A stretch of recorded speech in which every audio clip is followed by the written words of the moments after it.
സഹോദരി ഒരു medical doctor ആയതുകൊണ്ട് MTP, TL എന്നൊക്കെയുള്ള ചില ഷോർട്ട് ഫോമുകൾ പറയുകയുണ്ടായി. ഇവ ഭൂരിഭാഗം സദസ്യർക്കും ഭീകരമായ എന്തോ ആണെന്ന് തോന്നിയേക്കാം. ഞാനൊരു മെഡിക്കൽ ഡോക്ടർ ആയതുകൊണ്ട് സഹോദരി പറയുന്നതിനെക്കുറിച്ച് എനിക്കറിയാം. സഹോദരിയുടെ ചോദ്യം കുടുംബാസൂത്രണത്തെക്കുറിച്ച് ഇസ്ലാമിന്റെ കാഴ്ചപ്പാട് എന്താണെന്നും MTPയെക്കുറിച്ച് മുസ്ലിങ്ങളെ എന്തുകൊണ്ട് എളുപ്പത്തിൽ ബോധ്യപ്പെടുത്താൻ സാധിക്കുന്നു.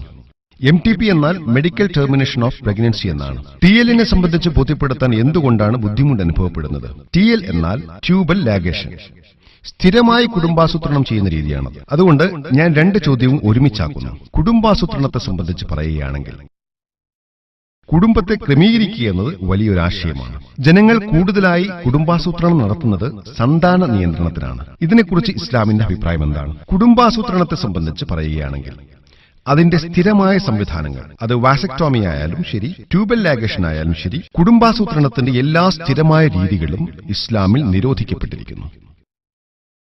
രണ്ടാമതായി, ഗർഭചിത്രത്തിന്റെ ഏത് രീതികളായാലും അത് MTP ആയാലും ശരി, അത് നിഷിദ്ധം തന്നെയാണ്. കാരണം നിങ്ങൾ ഒരു ജീവനെ നശിപ്പിക്കുകയാണ് ചെയ്യുന്നത്.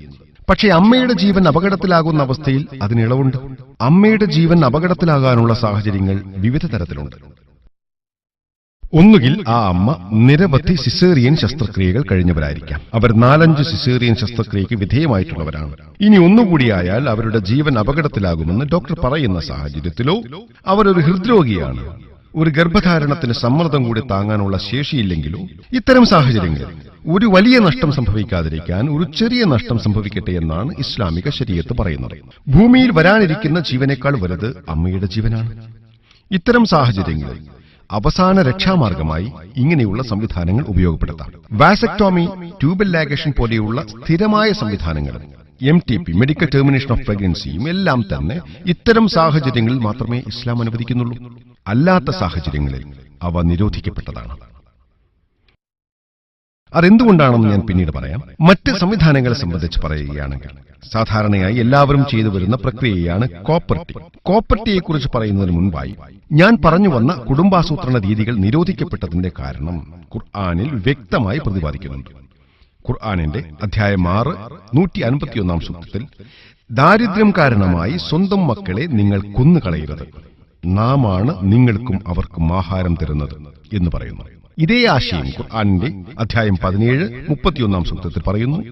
ദാരിദ്ര്യഭയത്താൽ നിങ്ങൾ നിങ്ങളുടെ കുഞ്ഞുങ്ങളെ കൊന്നുകളയരുത്, നാമാണ് അവർക്കും നിങ്ങൾക്കും ഉപജീവനം നൽകുന്നത്.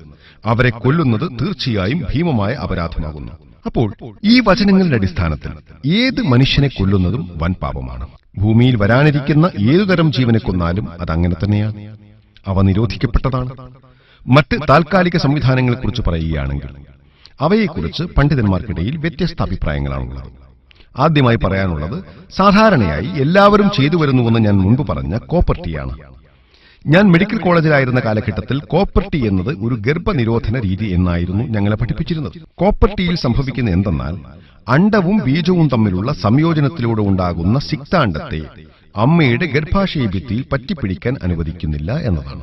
ഇതും ഒരു വിധത്തിൽ ഗർഭത്തിന്റെ പ്രാഥമിക ഘട്ടത്തിൽ തന്നെയുള്ള ഗർഭഛിദ്ര രീതിയാണ്, അഥവാ ഗർഭമില്ലാതാക്കുന്ന രീതിയാണ്.